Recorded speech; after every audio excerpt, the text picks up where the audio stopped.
Hi friends, आप लोग कैसे हैं। उम्मीद है कि आप लोग ठीक होंगे। और आज के लिए आप लोगों के लिए खुशखबरी है। आज हम जो चैप्टर स्टार्ट करने जा रहे हैं वो इकोनॉमिक्स का है, जो कि पेपर 4 है सीए फाउंडेशन का। सीए फाउंडेशन का चैप्टर 4 इकोनॉमिक्स का फर्स्ट यूनिट आज हम स्टार्ट करेंगे और इसके बारे में आप लोगों को बताएंगे। तो चलिए चल के देखते हैं कि कौन सा वो चैप्टर है जो आज हम स्टार्ट करने वाले हैं। फर्स्ट चैप्टर है वो है nature and scope of business economics.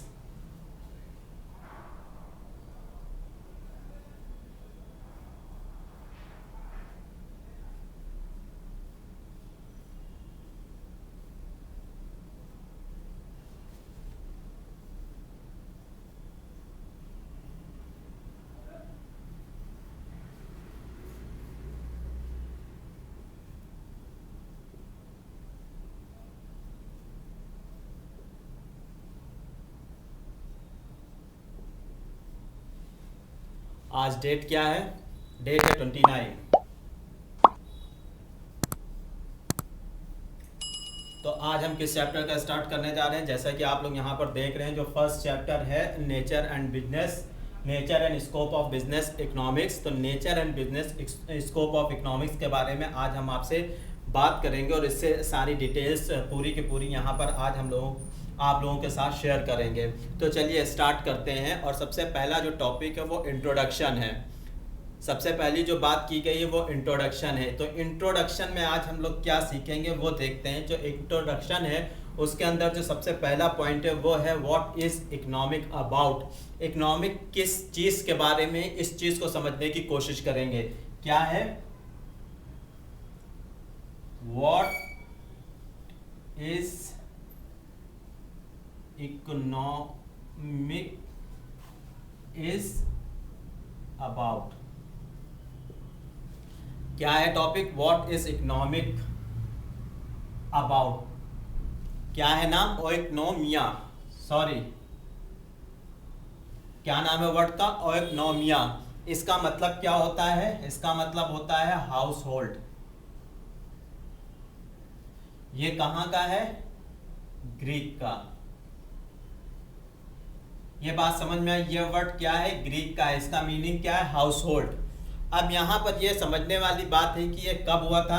तो 9th सेंचुरी में जो इकोनॉमिक्स थे उस वक्त जिसको पॉलिटिकल इकोनॉमी के रूप में जाना जाता था और जिसका नाम था an inquiry into the nature and causes of the wealth of a nation. 1776 में ये एक बुक उस वक्त बहुत ज़्यादा चलन में थी, जिसको पॉलिटिकल इकोनॉमी के रूप में भी जाना जाता था, जो कि 1776 में इसको ये मार्केट में आई थी। 1776 में ये मार्केट में आई थी, जिसको शॉर्ट फॉर्म में लोग वेल्थ ऑफ अ नेशन के रूप में जानते हैं। किसके रूप में जानते हैं? Wealth of a nation. Wealth of a nation का मतलब आपको वहां पर दिख जाएगा, wealth of a nation. Wealth of a nation के बारे में जानते हैं। तो यहाँ पर ये चीज़ समझ में आई कि वेल्थ ऑफ अ नेशन किसको कहते हैं। ये एक तरह की पॉलिटिकल इकोनॉमी के रूप में इसकी बात की जाती थी, जिसको उस वक्त किसने प्रिंट किया था? Adam Smith, considered as the first modern work of economy.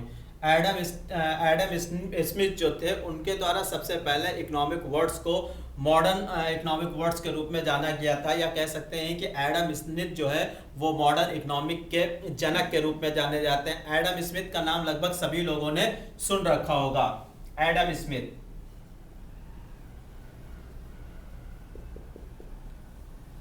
ठीक है, एडम स्मिथ ने अब यहाँ पर हम एक बहुत छोटा सा एक रिवीजन कर देते हैं। क्या है इकोनॉमिक्स? क्या है इकोनॉमिक्स? कहाँ से आई है? ग्रीक से आई है। उसका एक्चुअल नाम क्या? इकोनॉमियो।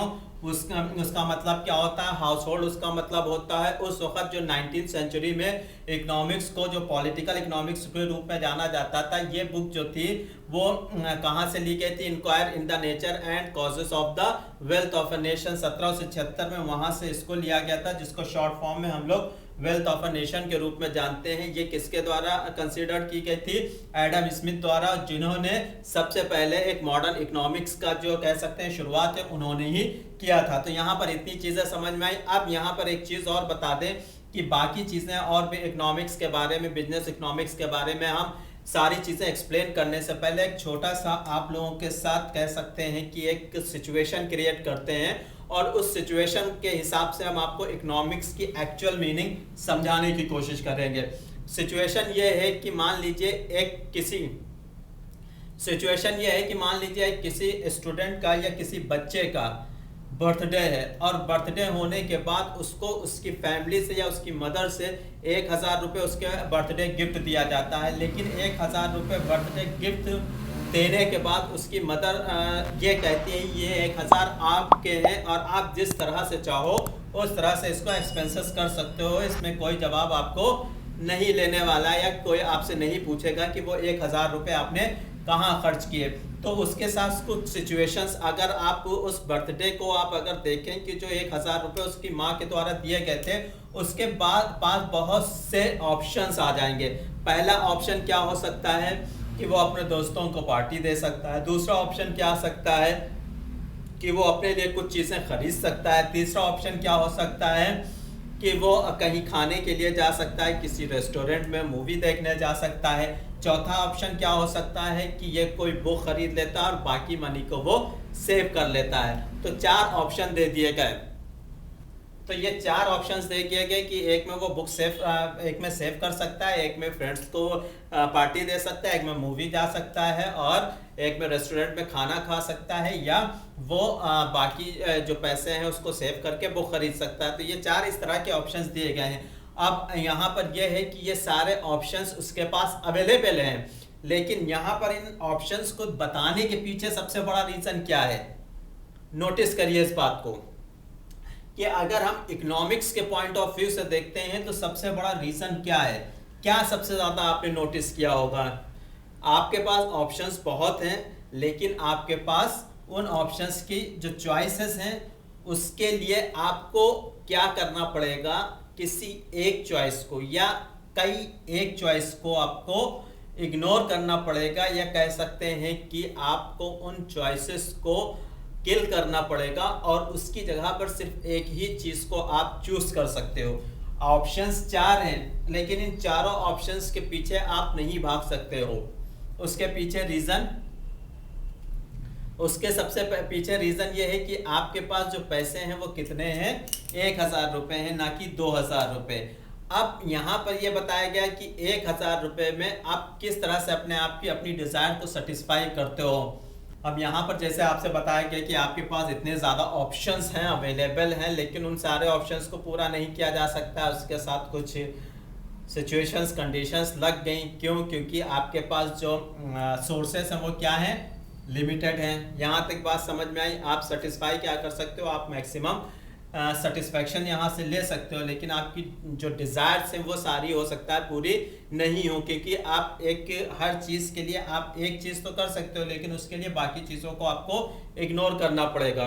तो अपनी चीज़ को सेटिस्फाई, अपने आप को सेटिस्फाई करने के लिए क्या करना पड़ेगा। यहाँ पर क्या कहा गया कि आपके पास जो सोर्सेज हैं वो लिमिटेड हैं, पैसे आपके पास लिमिटेड हैं, आपके पास ऑप्शंस बहुत हैं, लेकिन अगर आप किसी एक ऑप्शंस को भी पूरा कर सकते हो, ये चारों ऑप्शन एक साथ पूरे नहीं हो सकते हैं। तो इन चारों ऑप्शंस का एक साथ पूरे ना होने का मतलब ये है कि हमें इनमें से कोई 3 ऑप्शंस को, या हम क्या करेंगे कि हम उस ऑप्शन को चूज करेंगे जो सबसे ज़्यादा हमें सेटिस्फाई करता, हमारी डिज़ायर को पूरा करता है। यहाँ पर बहुत सीधी सी चीज़ जो बात ये क्लियर की गई है, ह्यूमन बींग्स की जो वांट्स होती हैं वो अनलिमिटेड होती हैं, लेकिन जो मीन्स ऑफ सेटिस्फाई होती हैं अनलिमिटेड वांट की, वो उसके रिलेटिवली जिसको सोर्सेस के रूप में जाना जाता है, ये डिपेंड करता है कि उसके पास कितने सोर्सेस हैं, और सोर्सेस उसके पास कम ही होते हैं नॉर्मली उसकी वांट्स के कंपैरिजन में। ओके, जितनी भी हमने सारी चीज़ें आपको इकोनॉमिक्स के बारे में एक्सप्लेन की हैं कि क्राइसिस की वजह से किस तरह से मार्केट डाउन होती है, उसमें बहुत सी चीज़ों की डिमांड कम होती है, रिसोर्सेज कम होते हैं जिसकी वजह से डिमांड कम होती है, और हम बहुत सी चीज़ों को कह सकते हैं कि इनएफिशिएंट डिमांड की वजह से प्रोडक्टिविटी के ऊपर असर पड़ता है, और बहुत सी चीज़ें होती, फैक्ट्री बंद होती है, बहुत सी ऐसी सिचुएशंस को फेस करना पड़ता है। ये जो होती हैं ये डे टू डे लाइफ में हर इंडिविजुअल्स के साथ ये चीज़ें होती हैं और हमको इसको फेस करना पड़ता है। अब इकोनॉमिक्स इश्यूज जो हैं वो चेंज होते रहते हैं, उसकी प्राइस इंडिविजुअल कमोडिटीज़ की बढ़ती घटती रहती है, जनरल प्राइस है, इकोनॉमिक्स प्रोस्पेक्ट है, higher standards of living of some countries है, मतलब बहुत सी चीज़ें हैं। कुछ कंट्रीज़ में बहुत ज़्यादा अच्छा हाई स्टैंडर्ड ऑफ लिविंग है, वहाँ की जो कह सकते हैं कंडीशन अलग होती है। पुअर कंट्रीज़ का जो स्टैंडर्ड वहाँ के अलग होती है।